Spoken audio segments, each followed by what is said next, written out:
সৌন্দর্য অর্জন করতে গেলে যে কষ্ট করন লাগে না, এই কথাটা কিন্তু মোটেও ঠিক না। সৌন্দর্য অর্জন করতে গেলেও কষ্ট করন লাগে।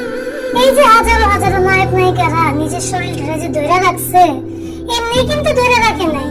একেবারে শাহী শাহী ধরনের খাওন দাওন দেখা মুখটারে খিচ খায় বয়া থাকে, মুখের ভিতরে তালা মেরা রাখা দেয়। তারপরে না এরা পাইছে এত সৌন্দর্য। সৌন্দর্য পাইতে গেলেও সাধনা লাগে।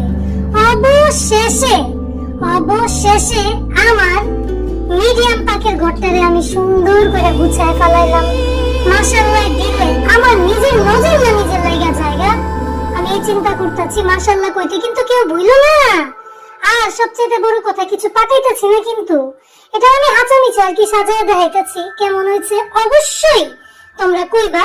চোরের মতো ভিডিও দেখা যায় বাগানা, একটা কমেন্ট করে ভালো মন্দ কইয়া যায়